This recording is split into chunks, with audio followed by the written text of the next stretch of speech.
Men who like to keep their morning routine simple will love these multi-for-him gummies, specially formulated with 12 key nutrients designed to support men's daily nutritional needs. Nature-made multi-for-him gummies help support muscle and bone health. It improves your immune health, and it increases your energy metabolism. With the quality you can trust, nature-made multi-for-him gummies have no artificial flavors, no synthetic dyes, no high fructose corn syrup, no artificial sweeteners, and is gluten-free. Pharmacists around the world have recommended Nature Made to be the #1 vitamin and supplement brand. So when you need something that's going to help you get you through the day, when you need something that's going to increase your energy to help you get you through that workout, to make you perform as an elite athlete at the top of your ability, try Nature Made multi-for-him gummies, because you don't want to stop to the 12th round.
Well, beautiful people, best damn nation. It is Wednesday, and you know what time it is. It is the Best Damn Wrestling Podcast.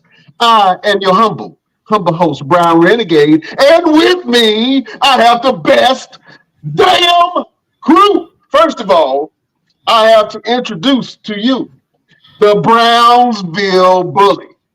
He is the green-eyed bandit. On a dark night in a dark alley, he can either save your life or whoop your ass. Mm-hmm. He's your mama's favorite wrestler, and he can beat your daddy ass. Mr. Everything is no more. Please introduce yourself, Mr. Roosevelt. Oh, absolutely. My name is Roosevelt, and if you watched the show this past Sunday, you know I can whoop your daddy's ass. Because I beat that man's ass up and down that daggone ring for a whole hour. And you know what I did after that? I did some wrestling training. You know what I did after that? I went and did a 2-mile walk. You know what I did after that? I had me some milk cookies, okay? Because that's what I do. I whoop asses, and I don't even take the names. I just go get some cookies and milk. That's what I do. Oh, man, listen. Our lives have just gotten cooler. We have 2 certified legends in the making in the building. Mr. Everything, Roosevelt, please introduce our esteemed guest. Absolutely. So, ladies and gentlemen, if you are not listening to the radio today, then you are missing out on an amazing artist that we have here with us in the building on the show. Man, listen, little background with these gentlemen. I follow them. I listen to their music. I'm good friends with a good friend of theirs, Jimmy H, and he dropped a joint on Instagram, and I was like, "Yo, that's music. What you hearing on the radio and all that, that ain't it. What they're doing today, that's it. That's the real sound. That's Brooklyn. That's all day. That's hip hop. That's music. That's what we need on the radio today. And we get the opportunity to have them in the building with us. My man, File Monday, the homeboy, the homie producer plug-in. Yo, I want to introduce you guys to the MuddBrothers. Salutations. What up? Peace. What up, everybody? Thank you for having us on your show. Absolutely. Yeah, appreciate absolutely, we man. appreciate the look and the love, and we just doing what we do. Hopefully people like it. I'm glad y'all feel it, man. Oh yeah, for sure. When Jimmy dropped it, I was like, yo, that joint is hot. And he hit me up. He said, yo, use it as your entrance. And I was like, oh, okay, cool. He was for real. I said, oh, he was for real. Okay. So go ahead, Brian. What you got? Yeah, just to give a little bit of a taste with this collaboration between the MuddBrothers and Roosevelt. Please let this bless your eardrums.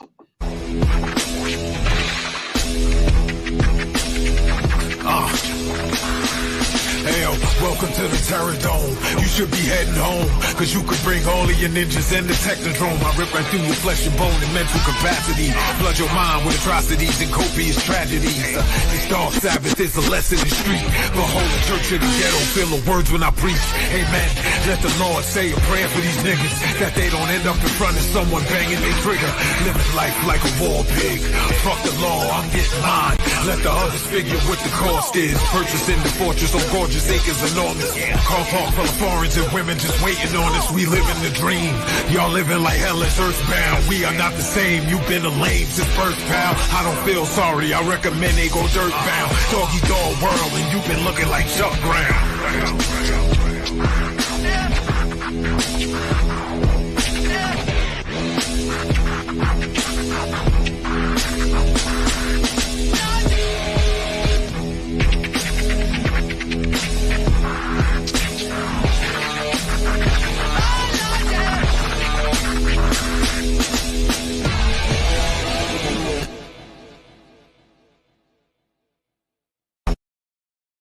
That's hip hop. If you have not ever heard hip hop in your life, that is hip hop. You understand me? Look, can y'all understand why this collaboration was so befitting? Okay, just a little insight. So I did steal their video. I did steal the video, and I put it. That's cool. You just my said it. stuff That's cool. and their stuff, and I was like, you know what? Let me combine. Let me show them how Voltron works around there. You know what I'm saying? Put all the lines together and make Voltron. That's what we did right there, man. I'm excited about our collaboration. Yeah, I appreciate it, man. And just to put this out there, man, this is bucket list for me, man. I always wanted to do a wrestler's theme. Like I've actually ventured into this territory before. It didn't really work out. You know, the guy didn't like what I was coming up with. He said it wasn't fitting his character, which is cool, which is fine. I get it. I love pro wrestling, so I get it. You know, so I'm just glad that this was able to happen, man. And you appreciate the joint, and I appreciate everything that you're doing for it, man. Absolutely. So let's get right into it real quick. So what motivated this joint? Like what was the mindset behind putting this joint together? Pretty much finding a way to not waste this Ozzy Osbourne sample. That's for one. So I didn't want to get too intricate to it because it's already like a well-known song with a well-known theme. So it's like, okay, how could I put my little spin on it and still kind of include it? This is why I had the bars towards War Pig and so on and so forth, because it's a big record. Like this record will probably never be as big as that record. So you know, I'm not one of those dudes that's going to act like that wasn't a big record before, like today's music is now. Everything is a sample from a record that was just hot maybe as recent as 10 years ago. So I'm not going to act like that. The song didn't exist. I'm going to pay homage to Ozzy, but I'm going to do my thing at the same time. And that's how that came about. Absolutely. And the cool thing about it is that I made me and my boy Trust, we sampled the same part, same elements, and I gave it to him, and then he told me like, yo, you know, he said like, yo, you know that like Jimmy Age sent me like kind of the same joint. I'm like, let me hear it, and I'm like, ooh, that sounds way better. Right? Talk your shit. I said way better. Yeah, that sounds way better. Yeah. So Yeah, for man, me, that's like the thing. What makes the partnership between me and Plug work is that we doing this with no egos, man. If something ain't it, we don't hold back. It's like, bro, those bars, that wasn't it, or that beat wasn't it, because we trying to have fun, but at the same token, we trying to put quality out there, because we're not bums at this. So, and we just not gonna put anything out there. If it's not right, it's not right. I think that's going away with music too. People are going right from the studio straight to Spotify. They don't even care if it's garbage. It's out there. And we need more gatekeepers. I don't care what nobody say. We need gatekeepers in everything. We need people to quality control everything. Like, everything sucks to me right now. Music, movies. Like, I would say one of the bright spots right now is pro wrestling. Pro wrestling is entertaining as hell right now, depending on, where you into it right now. If you're a WWE dude, AEW dude, or whatever. It's fun again. It was a long time it wasn't fun because there wasn't no gatekeepers. Everybody was getting a slot doing this. Everybody had the belt. Belts was hot potato all around. And it made for garbage product. You know what I'm saying? What they just did with Roman Reigns, come on, man. You can't be beat. Cody ain't finna beat that. Like, I love Cody Rhodes, but come on, man. You're not finna do nothing better than that just now. You're not. So I think we just need some more quality control and entertainment, man. We need more gatekeepers. We need more people that we can look to. And everybody got to stop this kumbaya shit that we on. Everybody just want to be pals and shit. It's like, no, something sucks. We can't say that. We can't never have that opinion about something, that something is bad. I'm probably going to get crucified in your comments for some of the shit that come out my face. But I really don't like nothing, yo. Everything sucks to me. Star Wars, everything sucks to me. Let me ask you a question, because you mentioned something a few minutes ago about gatekeepers in hip hop, right? And I think that if hip hop really had a core group of gatekeepers or a group of quality control artists, then the direction of the music would be better, and it would have more impact, right? Who would you put on a panel, like a 4-person panel for hip hop? And producer Plug, I'm gonna ask you the same thing for producers. Who would y'all put in charge of controlling the quality of music for hip hop? For artists. Me personally, I think if it's going to be 4 people, I would say from all 4 regions, 1 from each of the best from each region. Like, who's the hottest in LA right now? Obviously Kendrick Lamar. Then you got the Midwest. Who's that?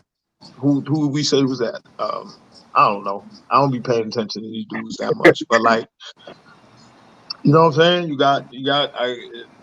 But you know what I mean. The best from each region: East, West, South, Midwest. There you go. Whoever you would consider the best from each region that can actually rap, and they not Soulja Boy. They not just putting noise out there. It's a lot of noise out there. It's like, this is never what rap was about. Like, you can have fun. We have fun records, but it was still quality to that. It was still people actually rapping. It wasn't just chants and I don't know, man. I weep for hip hop. I try not to sound like an old man. Yeah. You know what I'm saying? But sometimes I find myself sounding like I'm a little dated because of the stuff that, like I be hearing the kids listen to. This like New York drill is amazing. It's like, how are they getting away with all of this screaming and all of that? Like not too long ago, I had a conversation with somebody because I like all types of music. Like I was listening to Metallica. And somebody's like, how you listen to all that screaming? And I'm like, what? This don't sound like what these dudes is putting out now all over the place. Even females is screaming all over the record. That like, you can't be serious. Like, come on, man. Come on. And that's what I mean. It's like, you don't even know what you're talking about. Like, they not even doing nothing new. You think it's new, but it's not. Yeah. It's just not, everybody's not doing it. It's not common. Onyx was screaming on records 30 years ago. But Onyx is not relevant right now. So, nobody coming up don't know who Onyx. We can appreciate Onyx. I can appreciate Onyx, but it's a whole generation that don't. And they coming up with their own stuff that they think is new and it feel fresh to them, but it's not. It's just frustrating to the older generation, I think we come from that. I think we all come from that same generation. You know what I'm saying? I'm an 80s baby, so I loved KRS and what he stood for, and then LL Cool J, and then going into the 90s and 2000s, man. Producer plug, man. Give me 4 producers who you think should be the gatekeepers in hip hop. All right, yes, East Coast, Large Professor, West Coast, obviously Dre, because he still have guys like Kendrick, Focus. He got a lot of cool producers like that rock with him. That's dope.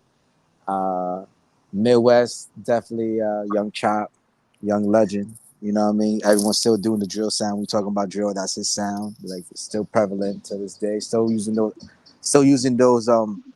sonics. And then South, man. South, man. I mean, he's not from the South, but I have to say Bangladesh. I think people kind of rock with that dude. I thought you would go Timberland with the South. Nah, I'm going a little bit more. That Timbo?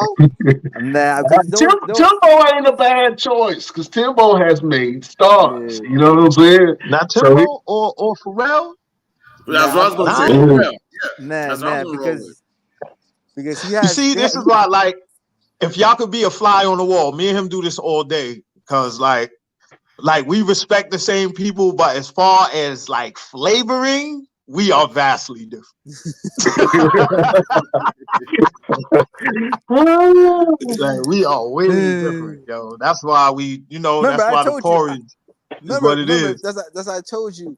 For me, Timberland and Pharrell, they're not really hip hop producers. They're like Quincy Jones producers. Yeah, we had this convo. That's arguable. You know what I'm saying? I see what you mean. So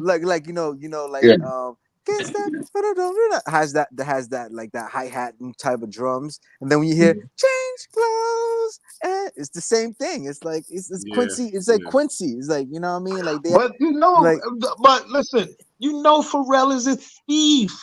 I know. Okay, let's get into it. Let's get into it, damn it. Let's talk about it. Like he do his thing. He got his flavor, but a lot of his flavor be somebody else's flavor. This is how he ended up getting sued that one time. Yeah. Like, I'm not saying nothing people don't know. They just don't say it. I have an issue with that. Like, my fame is not gonna last long. It was crazy because Nori said he had the Holla Back Girl first, then before he gave it to Fabulous. So it was like, damn. Yeah, I heard that. Like, and that would have been a completely different record, off the Vanilla Ice flow or some shit. Yeah. So if you listen to Ice Ice Baby, it's the same exact flow It's the as same the cadence. Fab Yeah. song. So Mm. like I put that together and that blew my mind because it's like, oh my God, how did not catch that? Because it's very subtle. It's just seasoning. Like I said, Pharrell got his own shit, but he takes a lot of nigga seasoning to make his own shit. He I knows how to respect it, he knows but how to produce I'm gonna call well. a spade a spade. I He don't knows know how to about produce everybody well. else. Right, You right. know, So there's a real quick, lot of you borrowing. did, Foul, you mentioned that you guys aren't new to this. You guys, you ain't no greenhorn. So tell us, how long have you been doing it, and what other projects have you done, and what other producers have you worked with, and artists? Well, shit. Oh, we got another hour. We got time. We got time. I was in a group when I was a teenager, and I was about maybe 17, 18. So like my journey starts from there. I was in a group, the Killer Kids. Like regionally, we made some noise, but we wasn't ever able to get a situation going. From there, I basically just started venturing on my own, putting out my own little mixtapes and things like that. And then I got with Ron Artest, who had a record label, Metal World Peace, goes by now. So did some projects with him, helped him on his projects that he put out. Put out a few mixtapes on his label. And then since then, I've been totally independent. I put out an album all on my own. Just been putting out music here and there whenever I feel inspired or I feel it's necessary to just, put something different in the atmosphere. I'm not attached to anything or anybody, no deals or anything like that. So I could do what I want to do, which is the best type of freedom to have as a musical artist, to be able to do what you want to do when you want to do it. So that's basically it. I could say that journey has been close to 20 years. Okay. Is Wow, how about you? the passion still there for you like it was when you first started? It is, as far as the crafting of it, but the bullshit that comes with the music, the whole industry, is what I'm losing energy for.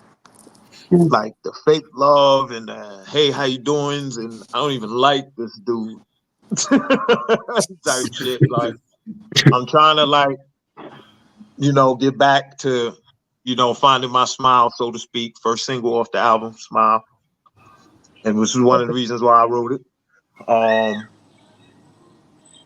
Yeah, but for crafting and getting in the studio, that's reflex. Like Plug can tell you, I hit a beat, I'm off. You got to reel me in. Like, hold on, you going too crazy, son. This beat ain't for that. I was like, oh, okay. But I'm just letting you know the wheels is turning. Just letting you know, just so you know. Yeah, I got one banking for you. Oh man, Producer Plug, man, how did you guys end up meeting? Well, the name of the group is to pay homage to our good friend and mentor Killer Shah. That's how we initially met. He was doing these he wanted me to do a mixtape for him. So I did this mixtape called The Black Eminem. And it was like a pretty good mixtape. Like mad people really receptive in the mixtape. And he was on the mixtape, like we was on like 3-4 times. Couple jumps. Well, they stole these, right? Right? They stole those, right? Yeah. So like 3-4 times on the mixtape, and then he was always around Killer Shah and like was like working on some stuff and always making music. So when we was doing like mixtapes, he would just come along. And we just never like, we always like never said we were gonna make music with each other. We were just always like good friends, like, oh. So I did my own thing. He started doing like we relinked in LA. Like when we started doing when Metal World Peace won the championship. So he was like, all right, cool. So he was making music, I was bringing beats over. So we was always like working, but it was like nothing that like we did like our own rollout or anything like that. So I think like down the line, I called him up one day. It's like, yo, we should just work on like some music. Like I'm gonna start sending you some tracks and just write to them and just send it back to me. There's no timeline. I don't like we don't just work freely. Like like so like sending one beat at a time. Songs are getting done, and then what really kind of like got us to finish up like a lot of this just kind of like the reference vocals and the pre-production was COVID. So like a lot of people were scared to come out, and at the time I was living in Brooklyn. I had a pretty dope apartment, so I had like a studio. People wanted to sleep over, they could sleep in the other room in the front. So and I had like a backyard. It was a cool like artist environment made for artists. Any artist, like whoever, anyone I'm cool with, just chill in the crib. So he would just come over and we was just knocking out songs. And then I told one of my friends, like, yo, let's shoot a video. I'm gonna direct it. I got all the locations. I got the vision for it. First, and it's this song. It's called Smile. It's like one of my little. It's the funny part. Like I be making beats from like sometimes like through my Spotify. Like I find like I listen to like a lot of loops, a lot of like old music, and then I just loop it. Like if I can make it sound good on my little Spotify or my little Apple Music or whatever, Pandora or whatever I'm using at the time, if I can make it the loop sound good, then I'm like, all right, cool. So sometimes I'll just screen record myself, or I just take pictures of the timestamps, and then I just favor it, and then I just get back to it, And if it's good, then it makes it happen. So I just went back one day. I'm like, oh shoot, this is dope. So I just like hooked it up and sent it to him, and we just knocked it out. A big shout out to my boy Ben Grimm too for engineering a lot of these sessions between me and Monday too. Absolutely. Let me ask you guys a question, man, because the music industry is steadily evolving, and with the introduction of AI, right, that's changing authenticity in the music, right? Do you feel like the introduction of AI tools in music is going to help, or is it going to hurt hip hop? We ask y'all that individually. And since you being a producer, I know that you can see the benefits of it and also see the other side of that as well. I think me and my boy, we was just talking about, Grimes. She did a Coachella set, and what people didn't know that she was using the sync button for all these years. Maybe she's been doing this for 10 years, like doing these big festivals. And Coachella is the biggest festival to date, and her whole set was off because she didn't know how to actually blend or mix a record off your ear, so it's a double-edged sword. Will it help you in the time of need? Yeah, but you need to know, you need to have your solid foundation first to then use these other resources, because if those other resources ever don't work, like auto-tune, you're not gonna perform in front of 100,000 because your auto-tune's off, things like that. So it's a double-edged sword. I think it would definitely help, but I feel like the main thing is you having a strong foundation. Right. Absolutely. Let me ask you the same music as the MC, man. Then you have some apps where they can take somebody's voice, and then anybody can write any kind of lyrics to it and make it sound like that artist. And you talked about authenticity in the sound of the types of music from different artists too. How do you feel like an MC that AI is going to change the way that people spit? I mean, as an MC, I think AI is absolutely deplorable. If you can come up with an app that actually come up with the words for you, that's whack. Like that goes against rule number one. We already dealing with this ghostwriting issue. Top dudes buying songs left and right. You don't know who wrote what, who's behind this, who's behind that. That's already an issue. So now you're gonna tell me Chat GP just came up with this dude's album. Like, that's like crazy. Like, what am I listening to? You know, Right. That takes away basically the heart out of hip hop. You ripping the heart out of hip hop. Period. It's almost out. It's hanging out. You know, it's definitely hanging out his chest right now, but it's not completely ripped out. I mean, just for example, you see the whole back and forth. If you paid attention to that between Drake and Rick Ross and all these dudes is accusing each other of writing for each other. So it's like, come on, dog. Like, so how are y'all even battling if y'all can rhyme like each other? Where's the battle? Where's the competition?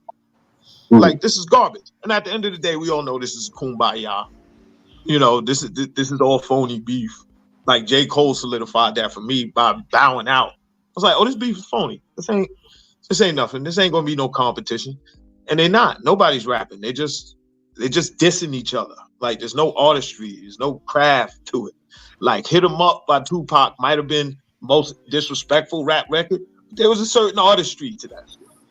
You know, it was a certain way he did it and presented information. Like, these dudes are just, I don't know. How do you feel about this? Going back to it before, AI, I don't think AI is good. You don't think AI is good? Well, you just touched on it a few minutes ago. The Rick Ross, Kendrick Lamar, J. Cole. I don't know. It's not a beef. I don't know what you would call it. I guess it's not even really rap beef because J. Cole apologized. How do you feel about this whole thing? And do you think that there's still place in hip hop right now for a battle culture, hip hop battle?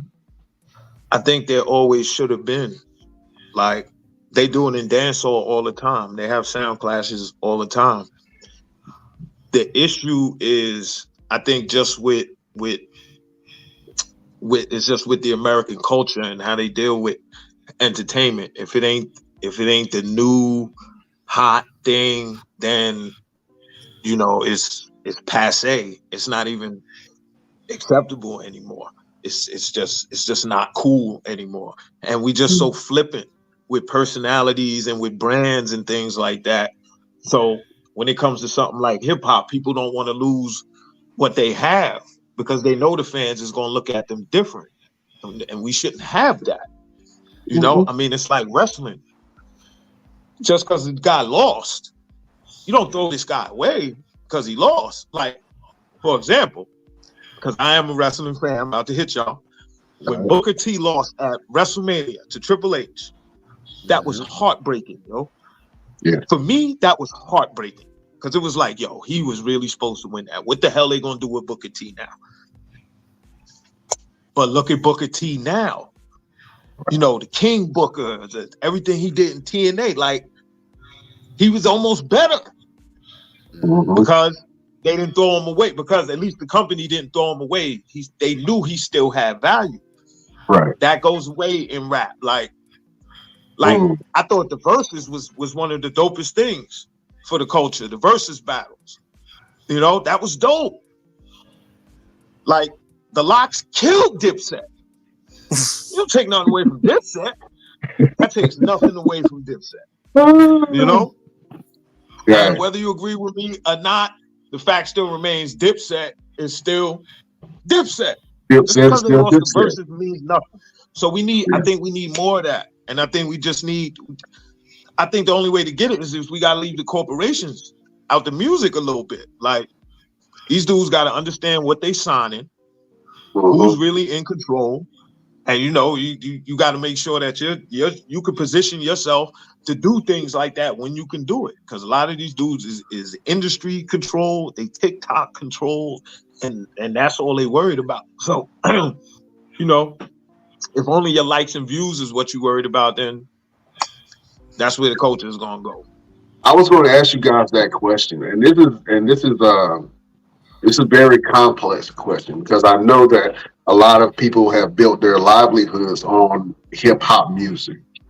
Do you feel like the introduction of mass corporation in hip hop damaged the essence of hip hop? I'm gonna come right back to you, File Monday. Let me ask that to producer Plug, man. Do you feel like the introduction of corporations into hip hop ruined hip hop as a whole? I mean, corporations have been involved since day one, so you gotta look at it like that. You know, they're never not involved. They're always involved. They never distribution was always through these guys. You know, especially through Sugar Hill. You know, Sylvia Robinson, the Robinson family. That was all corporate. You know, yeah, they had like their own money, but the distribution was corporate. You know what I mean? Def Jam, you know, it was in the street, but then it got corporate.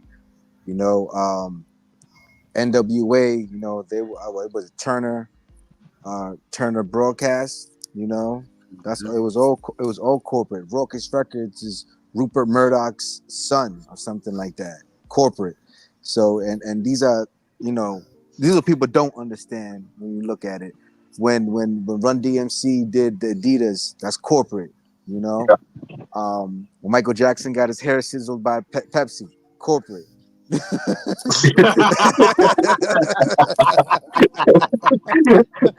Absolutely. Yeah. You know, so For sure, man. I mean, but that's why at the end of the day, I feel like the individual gotta like understand how far in bed he's getting with these corporations, because to a certain extent, we do need corporations. We do. They got all the money and the power. You're not gonna make a move without at least dealing with some type of corporation.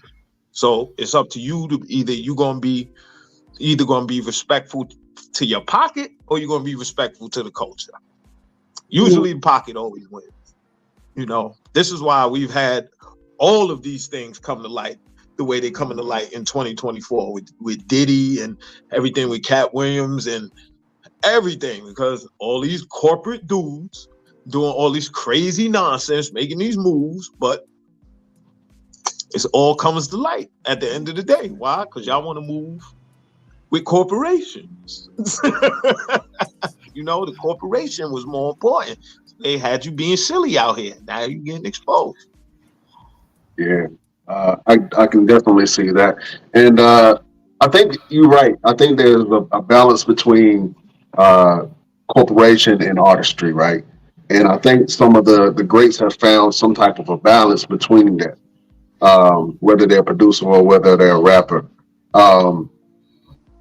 Where do you feel like, and I'm asking this question to you, Five Monday, where do you feel like your place is in hip hop right now? I don't think I have much of a place in it. I think anybody that knows who I am and knows what I stand for and knows what I've been through and been trying to do, you know, I think they're probably, you know, I'm more of a pleasant surprise in hip hop. It's like, who is this guy? Why is he so good? And why haven't I heard him before? Like, that's been me my entire career. Where have you been?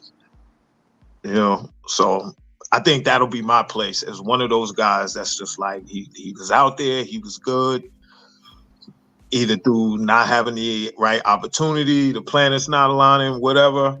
You know, his name didn't ascend to certain heights, but I'm good with all that. Like, I'm not bitter. You know, this is all for a reason. Like I said, one of the main reasons why I'm not where some of these dudes is at, because I feel like I can hang with any of these dudes that's out there. Name them, I can hang with. Lyrically, my pen, anybody. So with that being said, and he will never apologize on a diss record. Yeah, I would never do that. Like I would never do that. Like even if I couldn't sleep, I'm standing on that for the culture, because okay, I put it out there. I want to know how he gonna respond to that. I need to know. I'm not gonna sleep at night. Why? Because I'm a fucking rapper, and this is competition. So. You know, that's why I'm like, it's sucker shit. We got motherfuckers jumping in the ring that ain't even had nothing to do with it. This storyline is wild. Where Rick Ross come from? You know, it's like where's all these other dudes coming from? Like, it's like, okay, you know, like my homeboy Starvin B always equated rap to pro wrestling. He's like, yo, this shit is pro wrestling. You got this dude over here, World Star, cutting promo about this dude, and it is. It really is. It really is, because where the hell did Rick Ross come from? I don't was know. wondering the same thing. RKO, You know I what don't I'm know. saying? I ain't hear him say nothing about lemon peppers or nothing. I ain't hear Kendrick say nothing about them lemon pepper wings. No Nothing, Maybach. I bro. ain't hear none of that. He just came out of nowhere, left field with it. But do you Nothing. feel like, as far as hip hop still being competitive, do you feel like there's a place for a competitive hip hop? Because we know that we've lost some absolute legends in the game and some young up and coming rappers due to rap beef. You know what I'm saying? But And I this is don't what I'm think. saying. This is where I'm going back to the pettiness of the American culture and just hip hop, not even American culture, just hip hop culture. It's just like, why is somebody rapping better than you so offensive that this man has to die? You know what I'm saying? Yeah. Exactly. It doesn't make sense to me, but it only makes sense when you step outside of the realm of competition and you start getting real personal with it. You start bringing up dead homies, you know, kids, baby moms, all that type of shit. That's the shit right there that we don't need. If it's competition, then out rap this dude. If it's beef, keep it on wax. And when you see this man, do what you need to do, because all you doing is telling on yourself. You know what I'm saying? Something happened to Drake tomorrow, you got 5 suspects. Right Straight now. up. Straight 100%. Right now. I don't know about that, but you know. No, I legit. mean, I it ain't gonna get that far. It's not gonna get that far, but you act like these dudes is not going, you don't think they gonna question Rick Ross if something, God bless, though nothing happened to that man. If something happened to Aubrey Graham, they not gonna knock on Rick Ross' door, bro. You know they gonna knock on Rick Ross' door. It's a precedent for it. We lose rappers all the time. You know what I'm saying? Yeah. So they just gotta cover their bases. That's all they doing. And if Ross don't got nothing to do with it, he ain't got nothing to do with it. You know? Real but quick. It should never get that far. You know what I'm saying? If I genuinely hate somebody, I'm not gonna sit there and write a verse about this dude. I'll punch this nigga in his face when I see him. Straight up.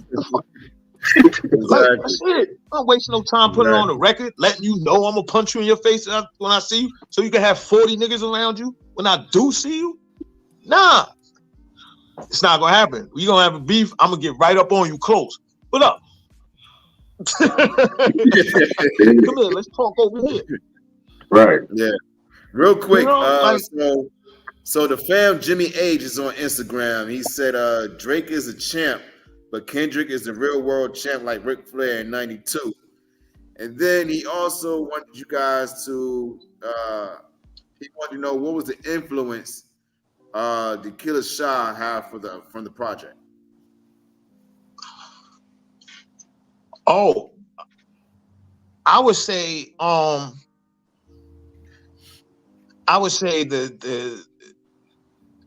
as far as the soundscape is concerned, and the loops, and you know, the production, like, cause Shah was real heavy, loop heavy type producer. So we made sure to try to incorporate like that type of production on this album. You know, he was not with the, like, Shah would never rap on like All of the Lights. That is an awesome song from Kanye, but he would never rap on that. He would call that sprinkle dinkle shit. Like, we not rapping on sprinkle dinkle ass, loud ass beats like that, bro. Keeping it hip hop. So I would say that's his influence. We kept this album straight hip hop. There's really no deviations from that. If you don't like hip hop music, you're probably not going to enjoy this album. We'll venture off maybe on the next one. We'll start incorporating different sounds. But for this one, this was for the homie. So we had to keep it like the homie was in the room every time. Absolutely. Oh man. So wrestling. When did you first fall in love with wrestling? When did you become a fan? Like, what match made you say, you know what, this is the thing I'm going to watch? I might want to be when I grow up. It was my cousins. My cousins used to like come by for the weekend. My older cousins, and they used to watch wrestling.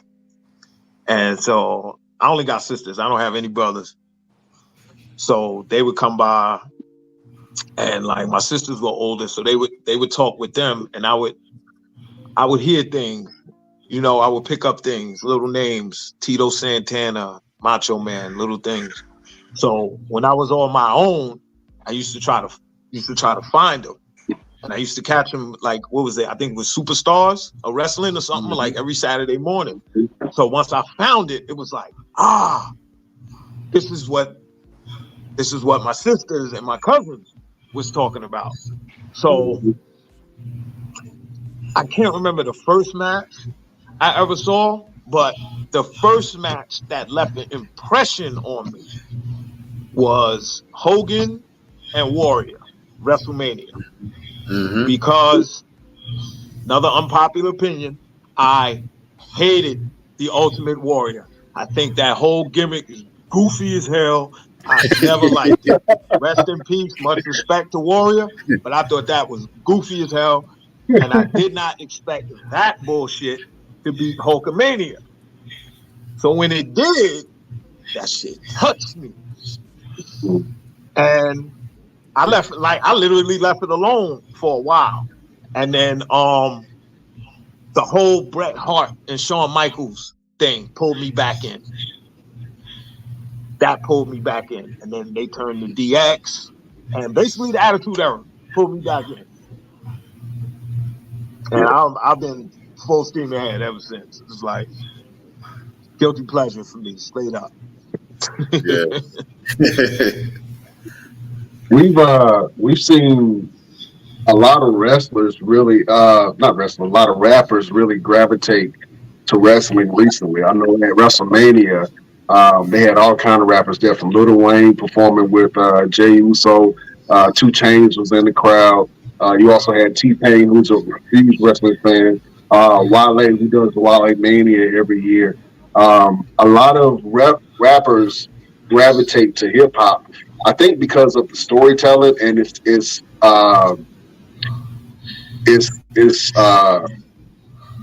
violence, right? But you're telling a story of violence.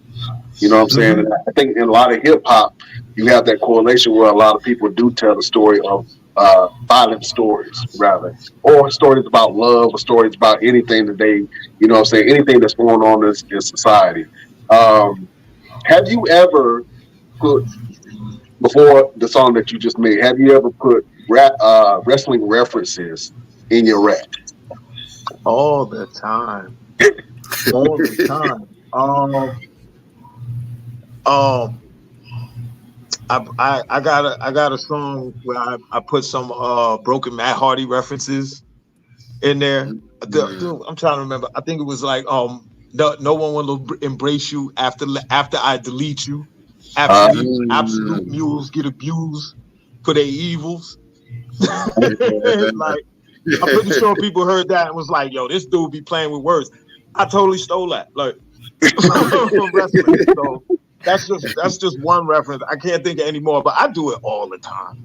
All the time. I pull, like, my lyrics come from the world. So, you know, if I can make it sound good, I'm using it. Yeah. Like, so who was some of your favorites? I know you had mentioned Booker T and some other people like Bret Hart, but who was some of your favorites that you gravitated towards in wrestling? Pretty much anybody that wasn't too gimmicky, because I got a lot of guys that I like, and they kind of gear towards being actual people, you know, and not so much characters. Those are the kind of wrestlers I like. Like, I'll give you an example. Like, I wasn't really too keen on The Undertaker until American Badass. That might be unpopular, but that was it for me. It was like, okay, this dude's trying to be normal. This makes sense to me. Yeah. You know, this makes sense to me. So I like those kind of dudes. Like I like Will Ospreay. I like Bryan Danielson. You know, I like the Steiners, Big Papa Pump before he got too ridiculous. But the Steiner brothers, what? Legion of Doom, pretty much the classic guys. I wasn't into like Repo Man or Doink or these fucking clowns that are just clearly for entertainment. Like I know it's I'm not going to use the bad word. I know it's scripted and predetermined, but Thank you. I want to enjoy it like it's not. And when you come out, and like I really had a hard day with the New Day, with throwing the fucking pancakes and all that shit. It's like, yo, I know you guys are better than this. I know it's like, but to see talent like that, having to do that is like, Yeah. Like, it was good that he was a champ, and then they spoiled it with the 9-second loss. It's like, come on, man. Now he's back to twerking and throwing pancakes. I can't stand this dude on that TV. So I don't like those guys. Like right now, I like this. Who's it? Braun Breaker, Roman Reigns, Adam Cole. I like Kenny Omega. I dig New Japan. I like New Japan a lot. They trying to keep that feel like this shit is real. We are punching, we are kicking each other, we are slamming each other on the neck. I like New Japan. Yeah. So I like the hard hitting stuff, I guess. If your wrestling style, if your rapping style was a wrestler, who would it be? Chris Benoit. Oh shit! All right. Hey. Yeah. Controversy aside. Technical as hell. Ferocious. Yeah. Controversy aside, I feel you. Yeah. Yes, sir. Rest in peace to his family. I guess I have to say he's a piece of shit. He is, but he was one of my favorite wrestlers growing up. It's unfortunate that, his legacy is what it is. But yeah, if I had to model, say my rap style compared to wrestler, I would say him, regardless to what. Oh man, you might have to make a bar like that. I just saying. If they let me, like, if the internet don't go batshit, like, oh, this guy said Chris Benoit, like, yeah. you got to make it so good that they'll skip right by there and they'll be like, damn, that was messed up, but that was a hot bar. You know what I'm saying? That's what I think. You gotta want that line, man. I try not to let like the world and social media influence me too much. Like, it's like I say, if I like it and I make it sound good, I want to be able to say it. It's art, and people are losing that. Back to the corporations, the corporations will help you lose the idea that this is art, and it's just a tool to make money. It's like, nah, like every painting is not to be sold, every poem is not to be spoken. Sometimes it's good on the page. I got a million rhymes that I would never present to anybody just because that's just for me. That might be just me sharpening my swords and stuff, So I think we need to just remember that this was art and try to keep as much poison out of it as we can. Absolutely. I got another quick question for you. Jimmy said, and this is a good one. He said, which wrestler would have gotten a pass to walk through QB and which one wouldn't? New Jack would walk through QB and probably move in. New Jack, who wouldn't probably Vince McMahon himself. He probably has no interest in ever coming to Queensbridge.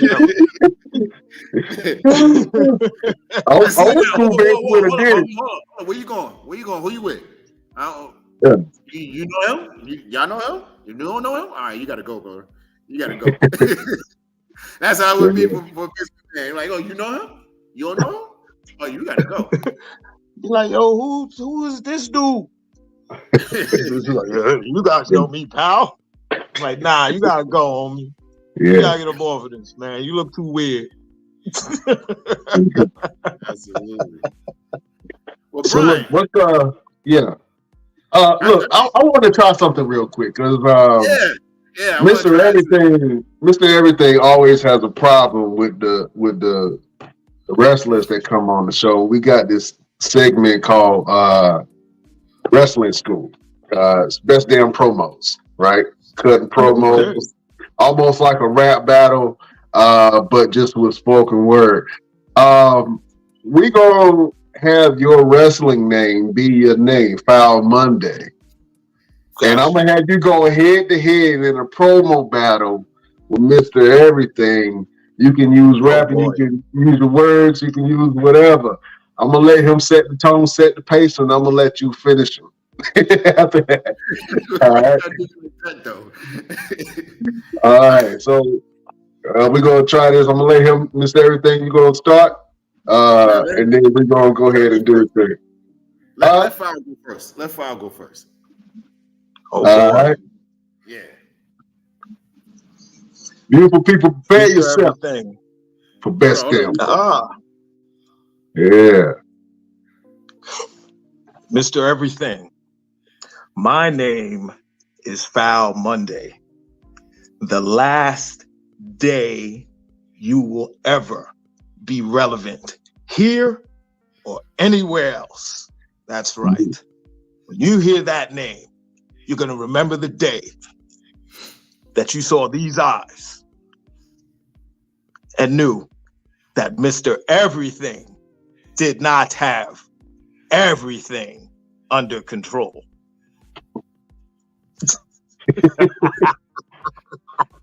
Shut up! I say that's not bad.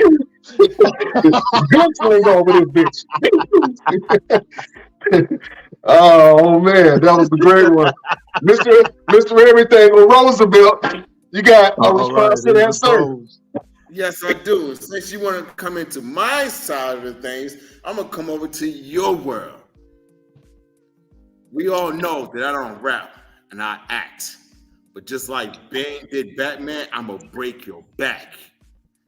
Oh, you a rapper, which name sounds like Foul Monday. I'm gonna take producer plug-in and plug your nose on Sunday. You're gonna step in my world like you know what you're doing. What's that smell? Smell like you boo-booing. Again, I don't All right, let me really get into it. All right. You come on the show and you're speaking the words of legends. You're speaking legendary, and you feel as though that the words that you have meaning. Now, in the world of rap, hip hop, and musicry, yes, your words have meaning. But when you step in the ring with Mr. Everything, it means nothing. You step in the ring with Roosevelt, none of it means anything. You had a hard life, a hard time getting to where you're at right now. You stand toe to toe with me. You lock eyes with me. Everything you've ever done in your life will be erased. You become obsolete. And just to steal a page out of your book, everything you ever done will get delete. Oh man, that was good. Hold on. I gotta let him respond because you cut a whole battle rap on him real quick. Respond to that battle rap. That promo was good, but you gotta respond to that battle rap, man. You can't let nobody put shoes and step on your carpet with dirt. All right, let's see what I can do here. Mr. Everything. That was everything but good. If you step in the hood, you will leave in wood, meaning pine box. Yes, my lines drop right on top of your head like a pile driver drop. Oh, that almost didn't rhyme, but I don't care. It was still hard enough to rip off of your hair, right off of your scalp, right through your spine. I've lost my mind because I'm rapping online.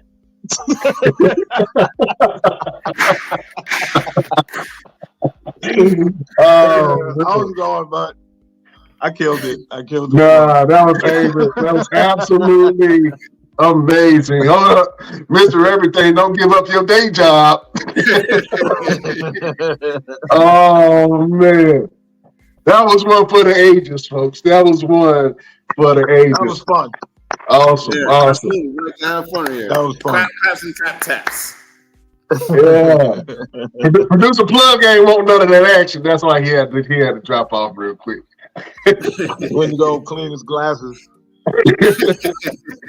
Oh man. Well, listen, Foul Monday, man. What's next for you, my brother?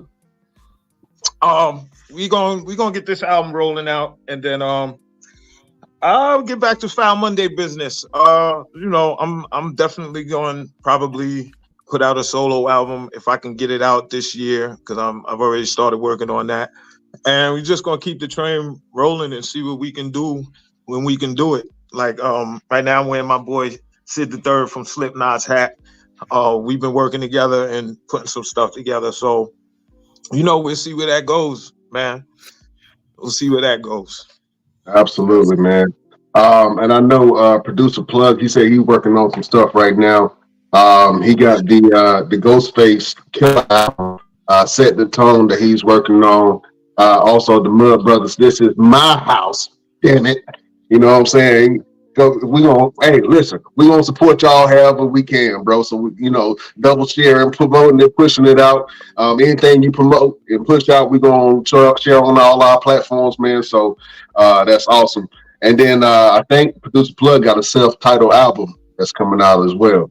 But I'm definitely looking forward to that MuddBrothers project that y'all got working on. Yeah, it's gonna be something special. The Producer Plug family, we all came together and tried to make something special. So shout out Jimmy Age, shout out Big Boo, Kato, Prophet. It's too many, but y'all know who y'all is, man. Producer Plug Circle, man. Love all of y'all. Much love to all of y'all. Oh man, where can the people find you? Oh, you find me. I'm Foul Monday everywhere. I don't really be on Facebook too much because Facebook is totally oppressive with my identity. So I left that alone. Okay. But I'm on Twitter, Foul Monday on Twitter, Foul Monday on IG, and everywhere else. I don't have a TikTok. I'm disgusted with TikTok. I don't have a Snapchat. I'm an old man. I don't know how to use it, so I don't have it. So so there I go. Foul Monday everywhere else though. Absolutely. And look, we like to do this thing at the end of our show where we give a word of motivation, something to help people get through their week. It's usually like a quote, something of inspiration. We call this the final word. So Foul Monday, if you got something on your heart, on your brain, and on your mind, sir, do you have a final word for your beautiful subjects?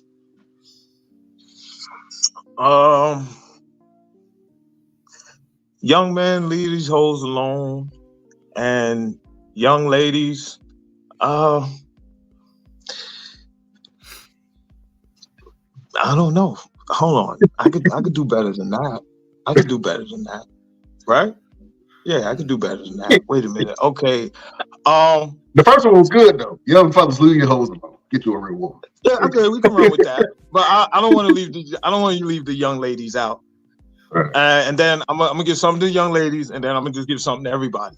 So, young ladies, pregnancy does not equate love. Don't believe them. And to the rest of the world, don't eat egg salad and ride the fucking bus.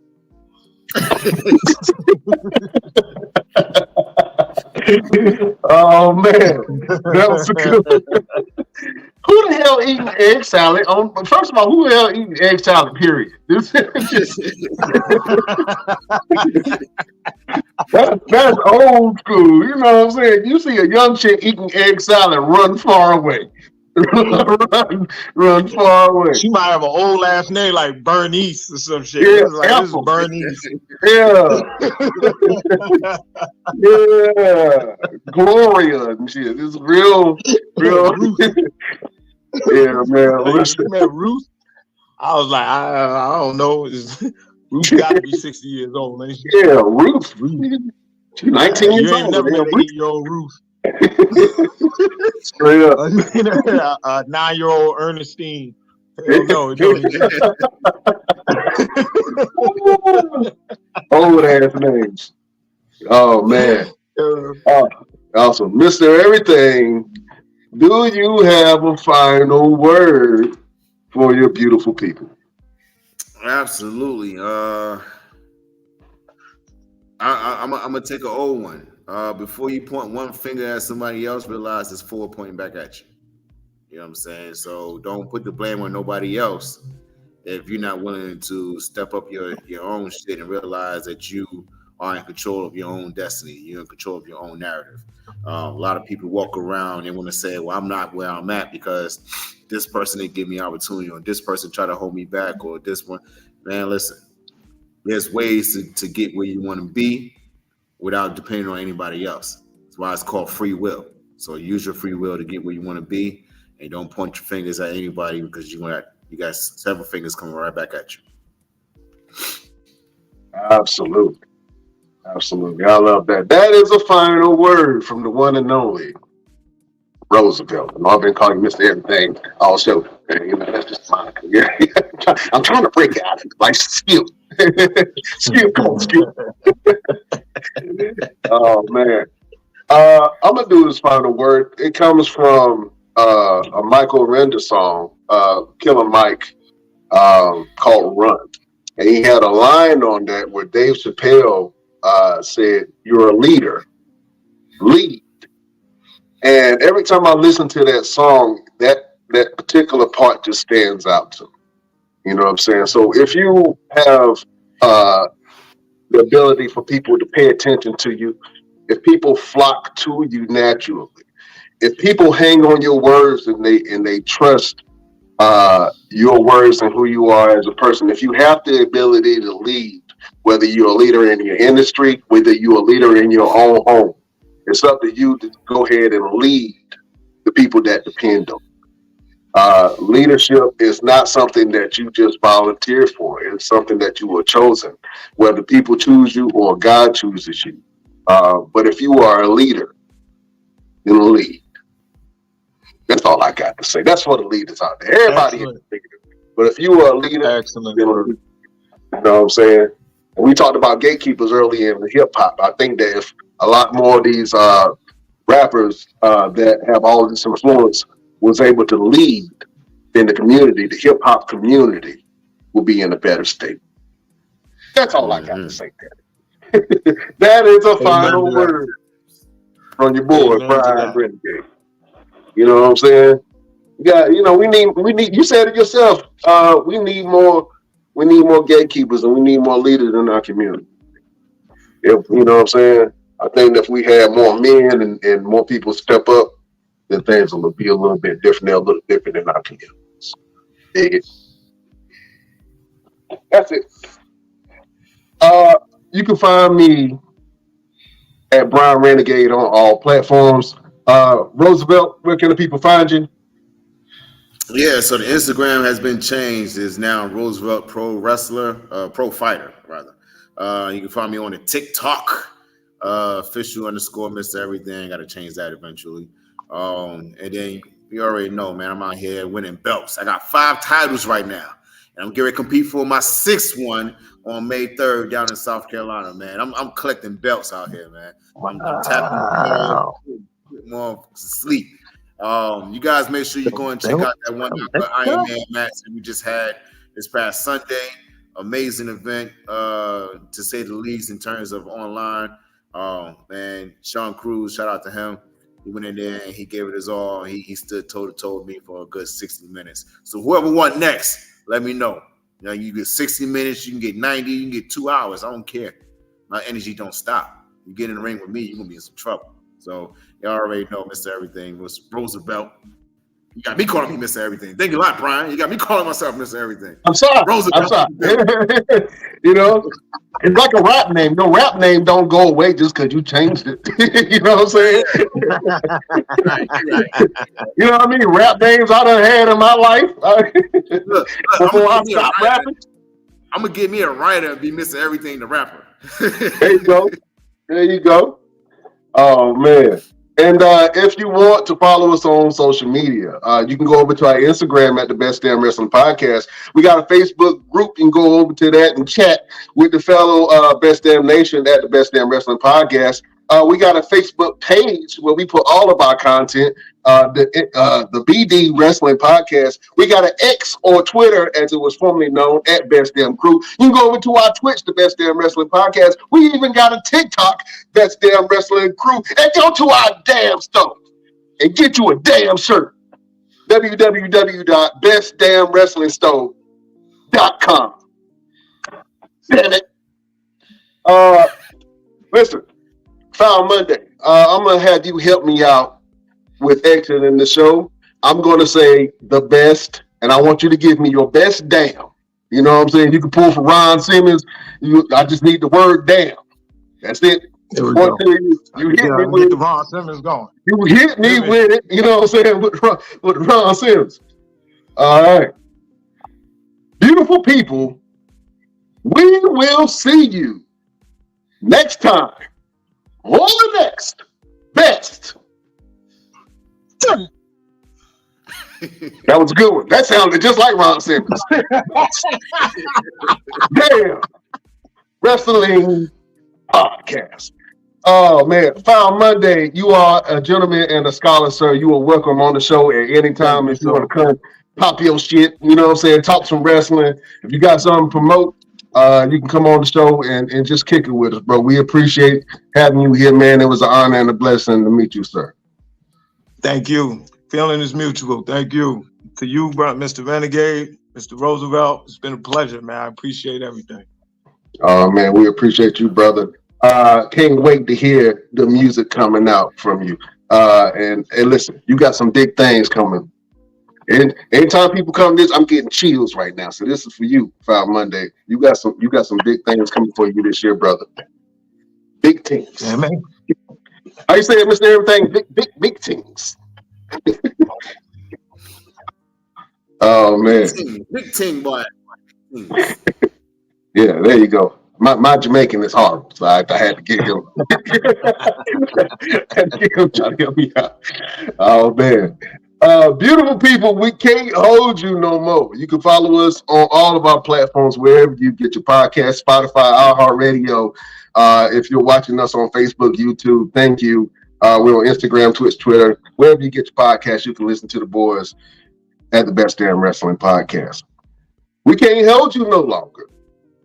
We bid you